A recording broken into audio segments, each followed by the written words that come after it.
को भी चुनौती देता हूं कि सुन रहे हैं, गिरिडीह का झंडा मैदान आपके बाप का है।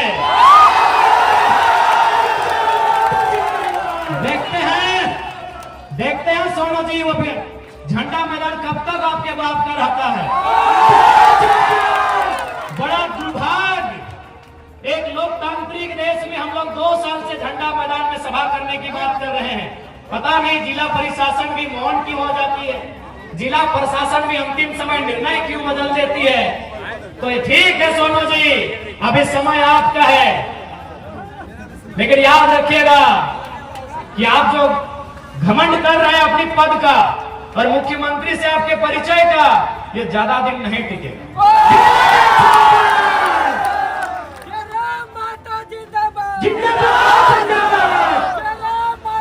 और याद रखिएगा, इस बार गिरिडीह की जनता आपसे हिसाब लेगी। गिरिडीह की जनता आपसे इस बात का हिसाब लेगी कि आपने जितना जीएम लैंड में कब्जा किया है, आपने जितना कंपनी और फैक्ट्री से दलाली लेने का काम किया है, उसका पाई पाई हिसाब गिरिडीह की जनता लेगी। माननीय सुदीप कुमार सोनू जी, इस बात को याद रखिएगा।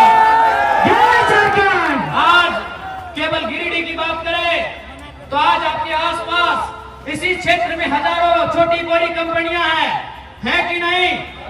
आज इसी गिरिडीह में हजारों कंपनियां हैं, रंजित दा, है कि नहीं?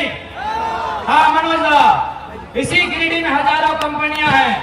आज आप देख सकते हैं हर एक कंपनियों से धुआं निकलता है, लेकिन विधायक मौन है। अब सवाल ये उठता है कि विधायक मौन क्यों है? क्योंकि मैं आपको एक अनुभव बताना चाहता हूं। एक कंपनी के किनारे मेरा कार्यक्रम था, जब तक मेरा कार्यक्रम था कंपनी ने धुआं को बंद करके रखा था। यानी केवल मेरे कार्यक्रम से अगर धुआं बंद हो सकता है तो विधायक चाहेंगे तो क्या क्या बंद हो सकता है, आप सोच के देखिए।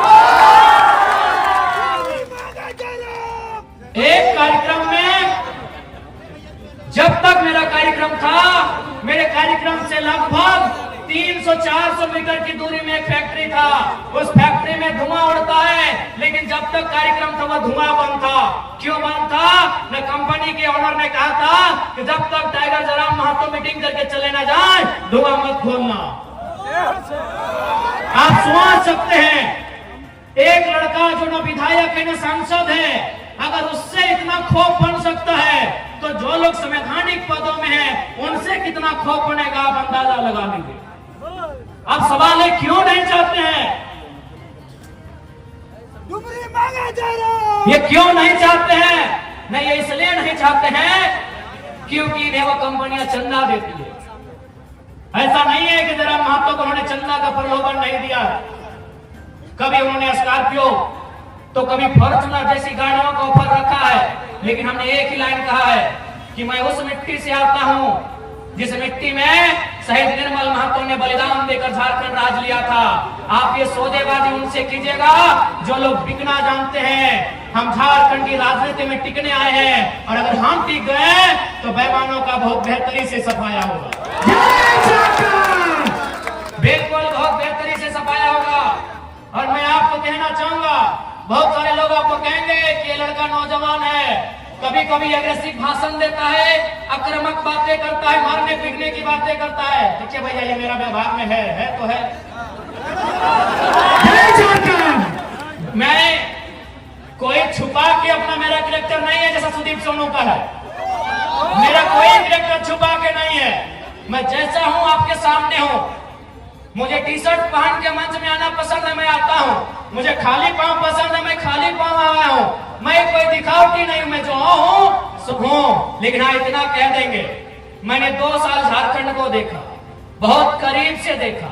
लगभग नहीं करने तो 20 करोड़ मुआवजा हम लोग लड़के दिलाए। 20 करोड़ रुपया हम लोग मजदूरों को लड़के दिलाए। कहीं कहीं नहीं भी दिला पाए, ये भी सही है, लेकिन 20 करोड़ और लगभग 1500 नियोजन हम लोग लड़के दिलाए। उस लड़ने के क्रम में झारखंड को मैंने बड़े करीब से देखा कि झारखंड में नियम से बात करने से ये राज नहीं चलेगा। इस देश में गांधी का भी आदर है, इस देश में भगत सिंह का भी आदर है, और मुझे लगता है झारखंड में भगत सिंह का चरित्र होना चाहिए। मैं आपको एक ताजा घटना बता रहा हूं। आपने मेरा वीडियो देखा होगा बागमारा में, शायद पहली दृष्टि में आपको भी बुरा लगा होगा कि लड़का क्या बोल रहा है, बदला लेंगे, खून बहेगा, लहू बहेगा। आपके परिवार को हम देख लिए हैं, आपको भी लगेगा चूंकि वो 30-40 सेकंड का वीडियो है, लेकिन असली सच्चाई क्या है अगर आप सुनिएगा तो आपके पांव के नीचे से जमीन खिसक जाएगा। दरअसल बागमारा के उस कोलियारी में 133 मजदूर काम करते हैं। अच्छा एक बात बताइए, अगर कोई कहीं काम करता है तो उसके काम का कोई प्रमाण होता है कि नहीं? चूंकि वो कोलियारी में काम करते हैं यानी बीसीसीएल के अधीन काम करते हैं, लेकिन चूंकि बीसीसीएल ने टेंडर दे दिया है तो टेंडर वाली कंपनी का जिम्मा होना चाहिए। लेकिन उस मीटिंग में आप सुन रहे होंगे टेंडर वाली कंपनी भी बोल रही है कि वर्कर मेरे नहीं है, बीसीसीएल भी बोल रही है ये वर्कर मेरे नहीं है, जबकि उनको पेमेंट भी मिल रहा है, 5600 मिल रहा है, किसी को 6200 मिल रहा है, किसी को 8000 मिल रहा है। तो मैंने वही सवाल किया कि भाई इनको 8000 पेमेंट दे कौन रहा है, इनको 8000 पेमेंट दे कौन रहा है? ये बीसीसीएल के वर्कर नहीं है, ये आउटसोर्सिंग कंपनी के वर्कर नहीं है, तो इनको पेमेंट दे कौन रहा है? बस वहीं कोई तीसरा आदमी छुप के बैठा है जो विधायक या सांसद है। उनका पेमेंट बनता है 32,000, उनको मिल कितना रहा है? 6,000। बताइए किसका खून नहीं खोलेगा? किसका खून? अगर आप में जरा भी इंसानियत है और आप में जरा भी अन्याय के खिलाफ लड़ने की क्षमता है तो आपका खून खोलेगा ही खोलेगा। पेमेंट कितना बनता है? 32,000। कितना मिल रहा है? 6,000। किसका खून नहीं खुलेगा? अरे वो तो मीडिया चल रहा था, कैमरा था, हमको भी मालूम था कि मीडिया लोग वीडियो ले रहे हैं, नहीं तो बोतल कसम से हम टेबल में पटकने के लिए नहीं उठाए। अगर वो लाइव नहीं चलता ना तो एक पदाधिकारी का कपार में पटकना। अब आपको अगर मेरा ये कैरेक्टर नहीं पसंद है वोट मत दीजिए, झूठ बोल के वोट नहीं लेना। अगर हम लोग सत्ता में आ गए तो बिल्कुल रिएक्शन होगा, जनता के साथ रिएक्शन नहीं होगा। बेईमान और भ्रष्ट पदाधिकारी है उनके साथ रिएक्शन होगा। मैं आपको इसी गिरिडीह लोकसभा की एक घटना सुना रहा हूं। गिरिडीह लोकसभा, गिरिडीह विधानसभा पीरटर्न की घटना है। हमारे पीरटर्न के साथी भी आए, उनसे पूछिएगा। एक दिन उस ब्लॉक परिसर में 2 ऑफिसर चाय पी रहे थे। बातों बातों में चर्चा शुरू हुआ। एक ऑफिसर ने कहा कि सर जयराम महतो का बहुत हवा है, लाखों लोग उसे सुनने के लिए आते हैं, लग रहा है वो गिरिडीह लोकसभा जीत रहा है। तो दूसरे ऑफिसर ने कहा सर अगर वो जीत भी जाएगा तो क्या उखाड़ लेगा दिल्ली जाके, दिल्ली में उसको भाषण देने का मौका भी नहीं मिलेगा। वो एनडीए से भी नहीं है, इंडिया से भी नहीं है, वो मोदी के तरफ से भी नहीं है, वो राहुल गांधी के भी तरफ से नहीं है, तो जयराम महतो क्या उखाड़ लेगा सर दिल्ली में? तो दूसरे अफसर ने कहा कि सर आप ठीक बोलते हैं, जयराम महतो दिल्ली में कुछ नहीं उखाड़ पाएगा, लेकिन सर मेरा दिल कहता है जहां से गिरिडीह शुरू होता है और जहां गिरिडीह खत्म होती है, अगर वहां कोई बेईमान पदाधिकारी उसको दिखा तो रोड में पटक के मार देगा सर। ये मैंने नहीं कहा, ये उस अफसर ने कहा कि जहां से गिरिडीह शुरू होती है और जहां गिरिडीह खत्म होती है, अगर प्रखंड लेवल में या पंचायत लेवल में कोई अफसर मनमानी किया, फुटानी किया तो जयराम महतो उसको पटक के मार देगा सर, ये गारंटी है। यही बेरमो विधानसभा की एक घटना है। एक आदमी को अटेंडेंस रोक दिया गया था। वो आदमी हमारे पास आया, बोला भैया ये ऐसा बात है। हमने कहा कि अधिकारी को फोन लगाइए, तो बोला नहीं एसपीओ की पीओ था, बोले लगाइए फोन। तो हमने फोन लगाया, उनको परिचय दिए कि सर हम जयराम कुमार महतो बोल रहे हैं, इनका अटेंडेंस बंद कर दिया गया है, गरीब आदमी है, नौकरी में रख लिया जाए। उधर से अधिकारी की आवाज आती है कि कौन जयराम महतो, हम तो नहीं पहचान पाए। हम इतने बोले कि आप विधायक और सांसद का खाली आवाज पहचानते हैं ना, अच्छी बात है, तो हम आज आपको फोन नहीं करेंगे, फोन काट रहे हैं। अब आपसे हम 2 महीना के बाद मिलेंगे, लेकिन दुआ कीजिएगा कि हम चुनाव ना जीते।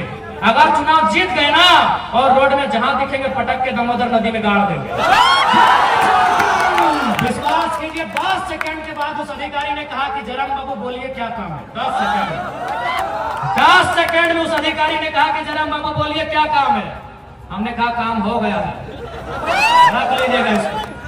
10 सेकंड में, ये कोई बड़ाई नहीं कर रहे हैं, शेख साहिद हमारे उपाध्यक्ष है, वो उसको लेके आए थे, पूछ लीजिएगा कौन है, हम अपनी बड़ाई नहीं कर रहे। शेख साहिद यही मंच पे शायद बैठे हैं, उनसे पूछिएगा वो आदमी कौन है जिसको नौकरी से निकाल दिया गया था। और हमने बस इतना ही कहा था कि अगर आपको विधायक सांसद भाई पैरवी पसंद है तो 2 महीना के बाद हम आपसे बात करेंगे, यदि जीत गए तो हम बात नहीं करेंगे, दामोदर नदी में पटक के गाड़ देंगे।